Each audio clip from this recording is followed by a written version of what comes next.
Good morning and welcome to the Celtic Way Daily Briefing. It is Wednesday, the 17th of May, and today I am joined by Aidan Macdonald. How are you doing, Aidan? Hey, I'm good, Ryan. How are you? Yeah, I'm not too bad, thanks. Always good to talk about Celtic. I know you've not been on in the past couple of days. Would you say that you've gotten over Saturday's result? Yeah, just about, Ryan. I think I've sort of mellowed on it over the last 2 days. You and Yeah. Tony pretty much summed up all my feelings about it yesterday and on Monday, but yeah, no, just about getting over it now. Yeah, it's one of those ones where sometimes these sort of briefings can help you get through it just by talking it out and then sort of getting your feelings across. I've certainly found that over the past couple of days. But yeah, so we'll just get into the start of things. So today we're going to be talking about Ange Postecoglou, Neil Lennon, and the Celtic women's team. But before we start, I'll direct all your attention to the bottom of the strap line, which is all about the Celtic Way /subscribe. That is 12 months for £12. That works out at £1 a month for some great journalism content from me, Aidan, Tony, etc. We've got analysis pieces from Stuart Ross. We've got analysis pieces from James Daly as well as Alan Morrison. So yeah, there's plenty to go on. I don't know if you want to add anything on that, Aidan, but it's good stuff. Yeah, of course. I mean, this is sort of the best ever subscription offer we've really done in terms of like long-term value. And as Ryan was saying, there'll be pieces from people like Alan Morrison, people like Stuart Ross coming up to the transfer window. He always does scouting pieces. No doubt Celtic will link to a plethora of players, so those always go down quite well. I know people quite enjoy pieces like that. And yeah, journalism from people like Ryan and Tony, big interviews from Tony are always going down quite well. There's one on the site today, which is a really good piece. Spoke to several of Cameron Carter-Vickers' former coaches. I'll just file that in the description shortly, but that's a sort of example of the content you'll be able to get with your subscription. So get yourself involved if you haven't already. Yeah, it's really good value and really good stuff on that website. I know you were talking about transfers there, and it seems as if our Celtic manager's talking about transfers already ahead of next season. In some of the comments were coming out last night about Ange Postecoglou. He was talking about some big names that could be out of the door of Celtic in the summer. He didn't name any names specifically, but he seems pretty committed in what he's doing at Celtic. I'll just read out some of the comments. So he said, I think it's fair to say we're in the second year and things are embedded. That includes the core playing group, but that also gives you the opportunity to grow as a team. Part of that challenge will be the more success you have, the more likely it will be that some of your players will move on. They get the attention of other clubs. We have to be ready to fill those gaps with players who have the ability to take us to another level altogether. So there is always challenges there. Another year you get to the point where there is any great certainty about the team we're finishing with and the team we will be starting the new season with. You always go into any window that there is going to be some uncertainty. Well, I think we are going really well. In every window we've had so far since I've been here, we've come out stronger in terms of that squad depth or just having a better quality of player than we had going in, and that is what we will try and do. Aidan, it sounds like the manager is very much committed to the long-term future of Celtic, you would say? Yeah, with those comments, it's sort of kind of backing up previous things that you'd mentioned after winning the league against Hearts.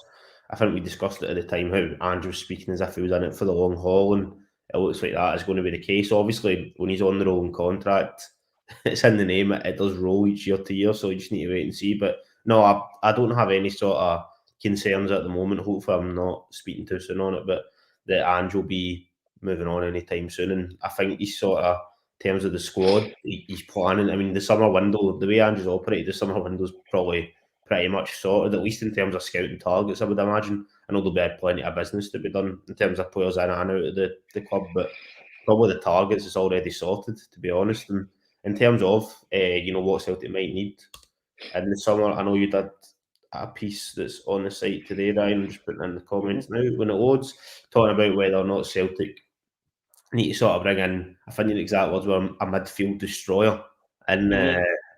in the summer, particularly for Europe, to sort of open it up, and that could be one of the areas that Ange looks to target, couldn't it? Yeah, absolutely. I would agree.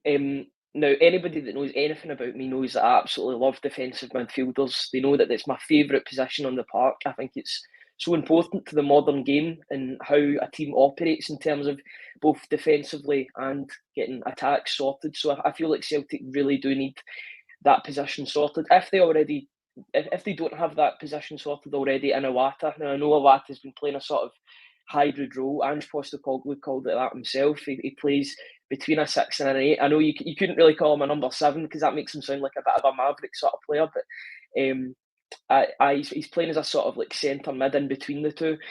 So I think for Europe next season, I don't know about you, but I think we really do need that sort of Wanyama-esque player. I know Tony yesterday was waxing lyrical about Wanyama. I can't believe it was 10 years ago since he left the club almost, but I feel like we've not really replaced him in that regard. And I think a defensive midfielder in this team would be ideal. I think he'd be the missing link in Europe. I don't know what you think about that. Yeah, no, I completely agree. I don't think Celtic have had a player like Wanyama since. We know he was a top talent. Maybe his career's maybe dipped a wee bit in that he is only 31, as you were saying yesterday to me.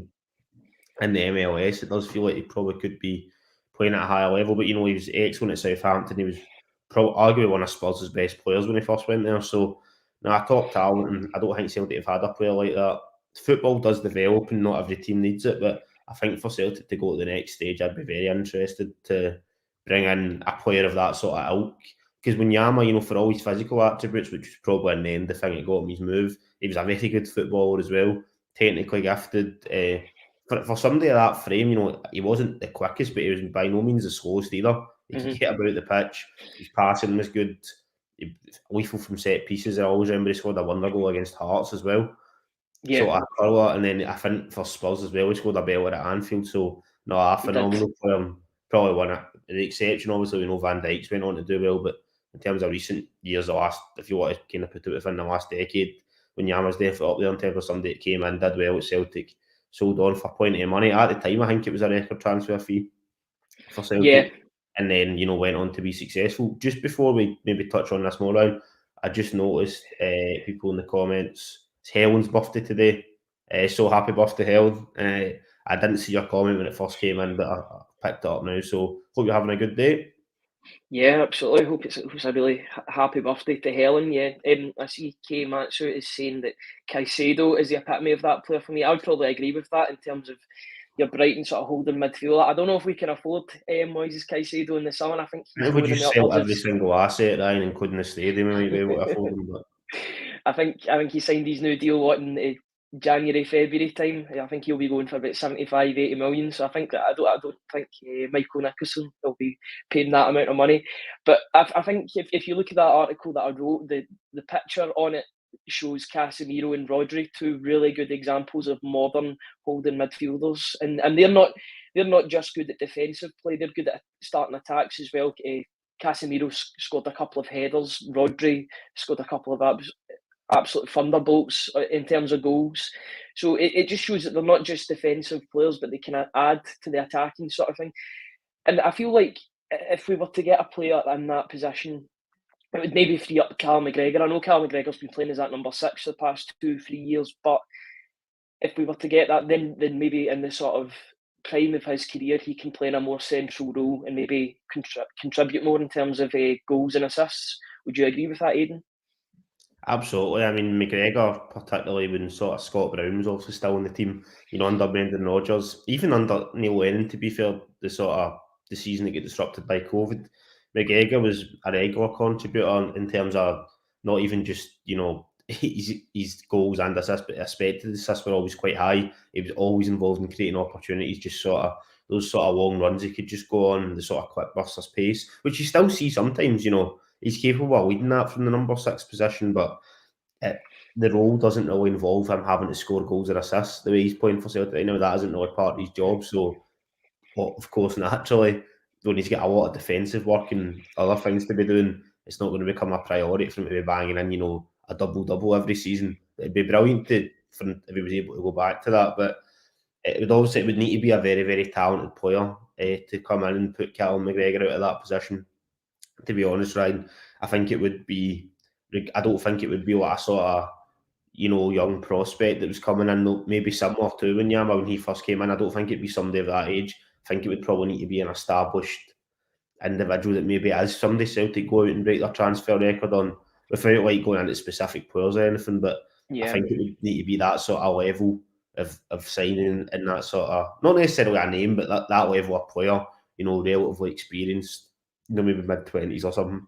They're just about to hit their peak, and you have went and potentially paid 10 million or whatever for them.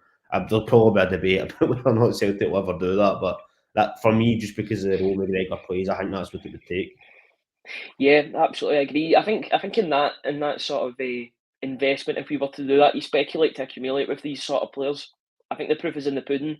If you spend X amount of money for these players, they will make the difference in Europe. And in my opinion, if you spend that money, you'll make it back in terms of maybe qualifying for the last 16 or qualifying for the latter stages of the Europa League. If Ange is to be backed in this transfer window, then I'm hoping that we give him significant funds to build this team into the strongest position that it can be, in the strongest iteration that it can be, or it is as of yet. Yeah, it seems like the good times are going to be staying, and if he's suitably backed in the transfer window, then we should be all good. And I noticed 2 minutes ago you mentioned our next subject. That was a nice wee segue from you. I'm going to talk about Neil Lennon, our former manager. 2 spells, obviously, with the club, plenty of trophies that he won, but he's been linked with another giant team in Olympiacos. Now, reports are saying that he is in the final 3 in terms of the shortlist for Olympiacos. Aidan, I just want your thoughts on this. It's a massive club, obviously, in Greece, between Olympiacos, Panathinaikos, and the AEK Athens. It's a real sort of goldfish bowl of sort of an atmosphere over there. What do you think about that rumoured link for Lennon to Olympiacos? Well, firstly, it would be a massive job for him, and probably easily his sort of biggest outside of Celtic, or the closest to being equal. I mean, other people probably argue maybe similar size clubs, which we could probably debate all day. But in terms of his career outside of Celtic as a manager, he went to Bolton, he was at Hibs, he was at a separate team that I've now forgot the name of, but Omonia. Was it? Yep, that's the one. So this would easily be the sort of biggest job outside of his 2 spells at Celtic. No, it would be an amazing opportunity for him, and he must be thought of pretty highly from the people running Olympiacos if he's made it down to whatever it is, the final 2 or 3. But yeah, no, it'd be an interesting move for him. To be honest, when I first seen it pop up, I thought it was maybe just kind of one of those rumours that can fly about at this stage of the season when teams are getting the end of the campaign and maybe looking for a freshen up. But no, fair play to him. If that's a move that he's able to get, then there's no doubt that I'm sure he'll be all over that. Yeah, absolutely. I think it would be a great job for him to sort of jump back into, and obviously being in a job like Omonia, Nicosia, and a sort of roughly a similar sort of place in the world, he'll be used to that sort of acclimatisation. I know his spell at Omonia was kind of mixed. He won the Cypriot Cup. He also took Omonia to the group stages of the Europa League, where they played teams such as Manchester United, Real Sociedad in their group. So he's had experience. It's not as if he's been out of a job long. It's only been 4, 5, 6 months.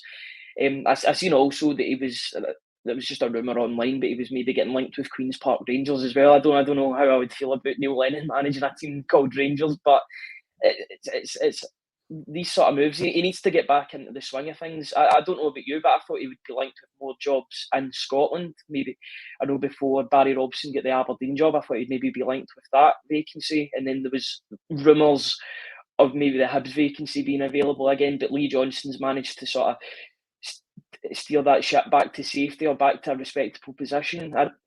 For you, Aidan, is the Olympiacos rumour a surprise? Would you expect maybe sort of like a more foreign name or a bigger calibre name to be linked with Olympiacos? It was a surprise for me to see Neil Lennon linked with that sort of job, even though this sort of link's been going about maybe for a week. I think you did a news hit on it, didn't you, Ryan? It was either last week or 2 weeks ago, so it's been floating about. But probably the main ones I was thinking that he would be getting linked with would be Queen's Park or Dundee, to be honest. Two Beach teams Boys that just mentioned that. That was Beach Boys saying that. 2 teams that have literally just got rid of their managers.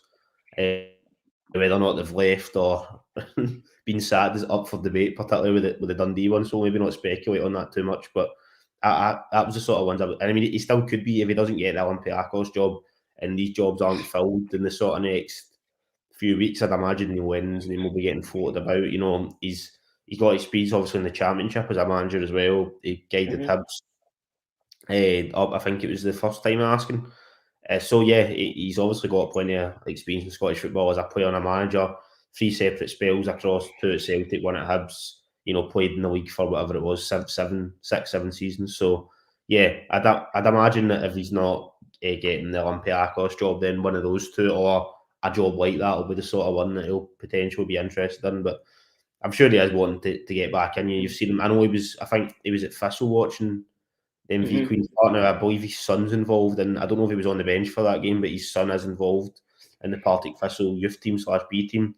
So I know there might have been like an alternative reason he was there watching, but I think he'd imagine he's probably wanting to get stuck back into it because he's not been on doing his pundit that much recently. I know he did No, I've the noticed that. Z soccer that we'll maybe not discuss, but in terms of overall, it does seem like he's maybe itching to get involved back in football management. Yeah, I think with regards to that PLZ soccer interview, I didn't really want to reopen old wounds that are That's very, fair enough.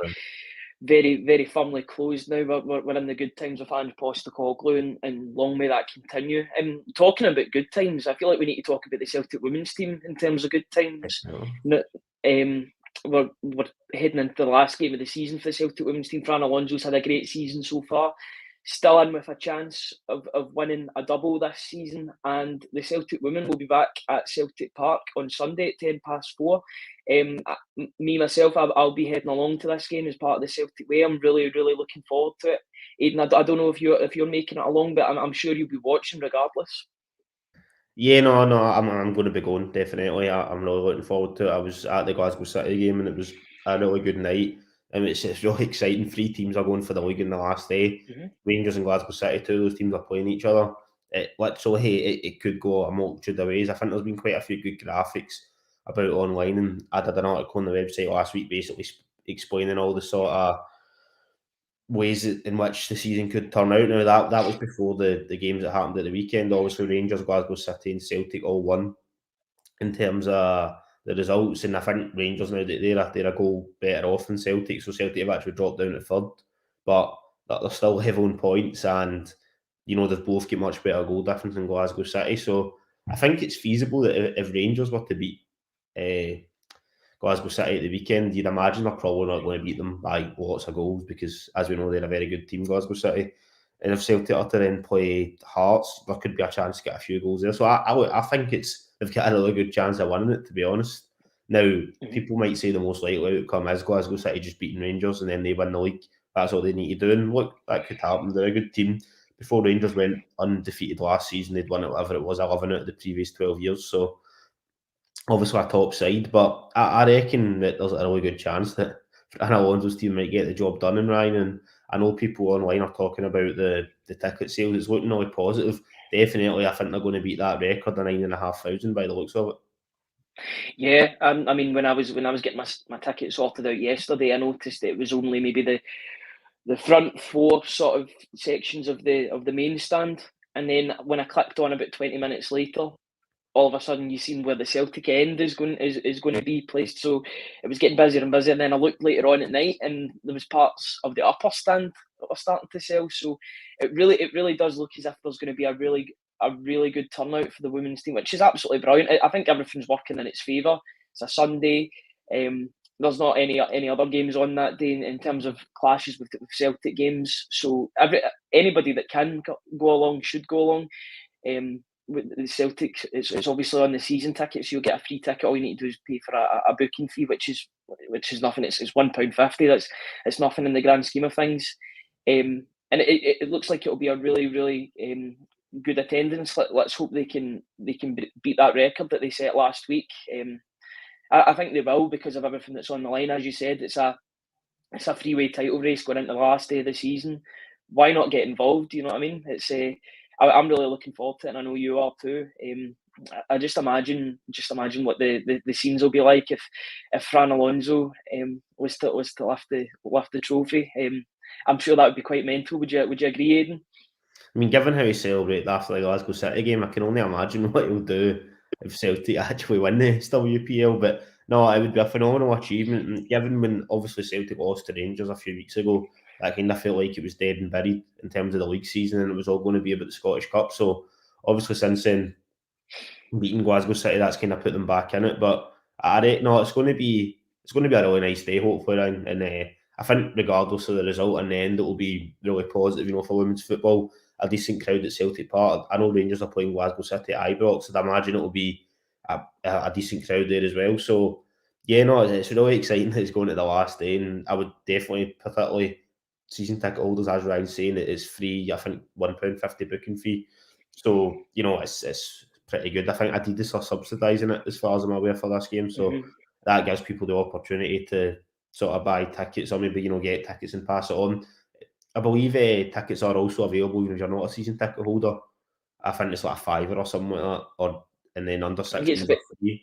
Or is it a wee bit I more think than a it's. fiver? I think it's £8. I £8, seem to remember it. £8, and then I think it's under 16s are free. So definitely, get yourself involved if that's something you're interested in. So Celtic St Mirren on the Saturday.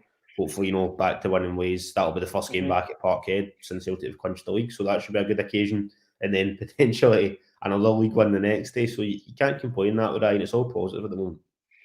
Yeah, I mean, if you've got the chance and you're able to go to the game on the Saturday and the Sunday, I can't think of a better weekend than going to Celtic Park twice in 2 days. That No, seems it like sounds good to be fair.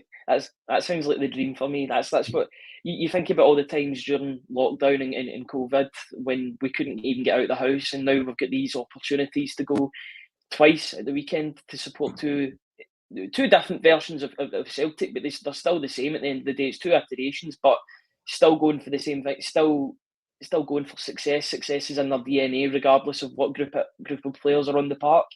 It should be an exciting day. Tony and I were talking about it yesterday about how exciting Trophy Day could be if Celtic were to clinch. Obviously, we clinched the League Cup and the League Cup and the Scottish Premiership. If the women's team was to clinch their league and cup double, and then the City of Glasgow Cup's already been clinched by the under 18 or the B team rather. How good could Trophy Day be if we could parade all of them? I don't know about you, and I know the term bragging rights has been brought up quite a lot recently, but that really would be bragging rights if we could show all those trophies off on Trophy Day. It would certainly be a Trophy Day. Would you agree? Yeah, it would be a mega trophy day round. I think I've actually lost count of the amount of trophies you were listing there. There was so many, but yeah, no, that would be phenomenal if all the teams were actually able to show, and it would really show positive sort of growth and development at every stage, from the youth team to the women's team to the first team, which is what you want to see. You want progression at all levels, and that would be the case if that was to happen. I think as well the women's Scottish Cup final, there's also tickets on sale for that right now. Mm-hmm. That's the day. I think is it the day after Trophy Day, the 2028. I think it is. So tickets Is for it? that Yeah. are available for the game at Hampden, Celtic Rangers in the final. So obviously potentially that could be Celtic clinching a double, or wanting to make sure that they do get a trophy come the end of the season. So regardless, it's going to be quite an important game. But yep, no, it's all positive at the moment, and yeah, it's just good to see. To be honest, I'm just really looking forward to what the atmosphere will be like on Sunday. To be honest. Yeah, and I think it's also important to talk about the fact that if Celtic were to even finish second, the Celtic women's team, if they were to finish second in the league, they'll get an automatic group stage spot for the Women's Champions League. That could be massive. I mean, more Champions League games for any version of Celtic is good enough for me. Having the chance to see Celtic in Europe, that'd be a really exciting prospect. I'm not even if they were to play some of the games at Celtic Park, that would be a really sort of interesting dynamic. Maybe see more of the Celtic end on that. What would your opinion be of Celtic being in the Women's Champions League if they were to even finish second? I know if they finish first, they'll obviously get into the group stage, but if they were to even finish second, that would still be one brilliant achievement for the ladies. Yeah, no, it'd be a phenomenal achievement, and I think sort of being in that level, you see some of the top teams that are playing down there. I know they get knocked out, but Arsenal recently won the semi-finals. You've got teams like Barcelona, really top sides of Celtic were potentially able to test themselves against that. It's only going to make the players better, and I think that would be a really good idea. I mean, obviously, I know the men's team will be in the Champions League as well, but if the dates were syncing up to be able to play some of the group stage games at Parkhead, that would be a phenomenal idea, I think, now. Yeah, very exciting times. Just to talk about some sort of finalising topics. I know you've not been on since last week. I just wanted to hear your sort of opinions on the rumoured Celtic, the new kits that have been make it, or they've been circulating around the internet, particularly the third kit. And I know this is a bit of a divisive kit that's came out or leaked. I want to know what your opinion is on it. It's a sort of lime. Would you even call it a lime green? I believe it was described Yeah, as. I just want to know what your opinion of this kit is. So in terms of the third one, which it does look like it's going to be some sort of Celtic strip anyway, whether it ends up being the third kit as it was listed or a training top, the fact that it was on the Adidas website, I'm going to guess it's probably going to make up some sort of the wardrobe for next season. I'm not a fan of it personally. I think I was talking to you yesterday about how when it comes to my kind of kits, I do just like them plain. But I know a lot of people like the sort of coloured. That isn't really multicoloured, but strips like that, if you know what I mean. I know people do enjoy those sort of things, so it's fair enough, and I appreciate it as a third strip. You know, you've seen this season how many times have Celtic worn the grey one? Was it twice? Even twice, might even just been once. But I know I think there was 2 games against St Mirren, wasn't it? So they might not even wear it that much, but it's not really for me, Ryan, the third strip, I would say. But I believe you're quite a big fan of it. See, I'm one of these guys that really likes looking at. If you were to say, I think it'll get judged differently because it's a Celtic kit. If it was maybe like a foreign kit, maybe from South America or like maybe an Eastern European team that were bringing this out, maybe it'd be one of the favourites. But I feel like Celtic fans are really particular in the way they want their kits to be manufactured. They just want it green. They don't want any patterns. I know my dad's the same. My dad doesn't want any patterns. He just wants plain hoops, plain green, or a yellow kit, or even just a black kit, black with gold, like Black Magic from 2003, 2004 time. That I like when they push the boat out a wee bit because they're trying something different. I know what Adidas are obviously trying to do, and see at the end of the day, see if it doesn't clash with the opposition, then I'll be quite happy because I watched that St Mirren game and the two kits were clashing, even although that was a third kit. It was an absolute nightmare to watch that game. I think it was the second. Was it the second game we played at St Mirren Park? The two kits were clashing again. I found it really, really difficult. Both games, Ryan, as far as I can remember. Yeah, I've tried to get the first game out of my memory because that was one of the worst games I've ever watched in my life. Just thinking about it, the result and the kits, to be honest. The result, the performance, the lineup, everything about that game was absolutely awful. And I think the last thing to sort of talk about before we finish up is the link with Mbuyamba, the Dutch defender, the 6'5". Obviously, is it Volendam that he's at, and the Dutch team that's just clinched another place in the Eredivisie. I know they were in a bit of relegation trouble, but they've managed to claw themselves out of that. I think they're 5 points clear. 6'5", 21-year-old Dutchman. The last Dutchman we had at the back didn't end up too shabby in Virgil van Dijk. Obviously, he's been in the Chelsea and Barcelona youth teams. I just want to know your opinion on this player. Is this the sort of profile that you want to see us go for in terms of central defender?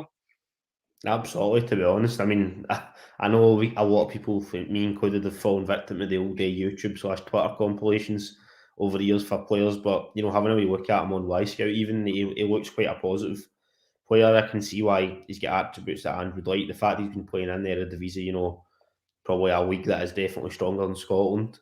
He's also been at one of the teams that have been struggling a bit, so he's had to sort of fight, and I'd imagine probably improve his defending across the course of this season. So no, I'd be really happy with him as a signing line from what I've seen. I know Celtic wouldn't be linked to a lot of players, but as you're saying, it's worth touching on, as it was with Vito recently, because that's the first sort of 2 links.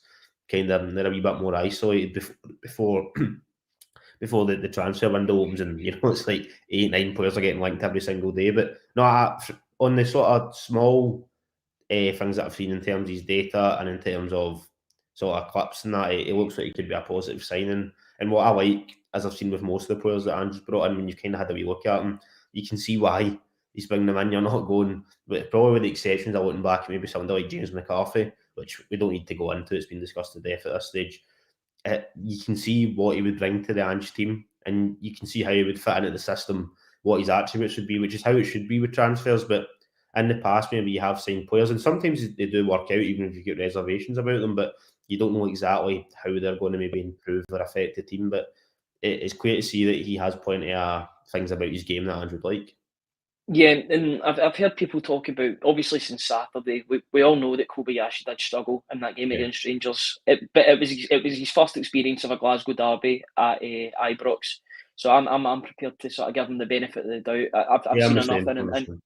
I've seen enough in his game to know that there is definitely a player there, especially with his distribution out from the back. But I think the one area that Celtic maybe have gotten a wee bit weaker in since January, I would say. Now, I know a lot of people have been clamouring for Maurice Jens to come back. I don't exactly subscribe to that. I thought he was one of our weak links in Europe, but I think one of his strengths was scoring goals with his head.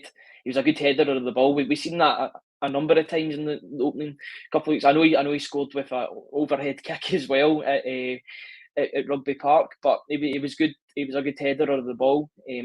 That's maybe somewhere that Ange Postecoglou and Celtic can strengthen in the summer, getting somebody with an aerial presence, because despite their dominance in the air and the defensive end, Starfelt and Carter-Vickers don't really score that many headers when you think about it. I know Starfelt scored 2 at the start of the season, and Carter-Vickers scored 1 against Hearts. But I think that was his first header for Celtic. But yeah, it's definitely a position where I think Celtic can improve in, because we do put good deliveries into the box. I think it's just all about getting somebody else to get on the end of them and really make a difference when it comes to corners.